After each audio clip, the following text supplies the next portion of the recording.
मला तशा बघितलं तर 10-11 जागा मिळाल्या, परंतु संख्येच्या प्रमाणात जागा मिळत असताना मी अल्पसंख्याकांना हसन मुश्रीफांना तिथं संधी दिली, मी तिथं नवाब भाईंना त्या ठिकाणी संधी देण्याचा प्रयत्न केला, सना मलिकला संधी दिली।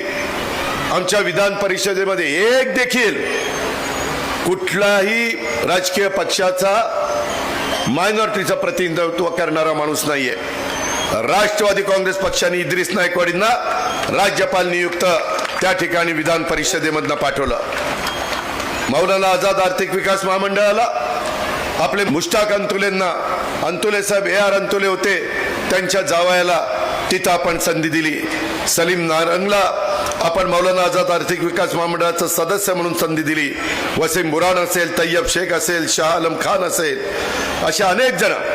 मागं काही काळाकरता मी अल्पसंख्याक आणि मौलाना आपला विभाग आणि त्यामध्ये अवकाफ विभाग हा दत्ता भरणीला दिला होता, आता तो मी माणिकराव कोकाटेंना दिलेला आहे। त्यांच्यावर जबाबदारी आहे। आपण अनेक मायनॉरिटीच्या लोकांना उमेदवाऱ्या दिल्या।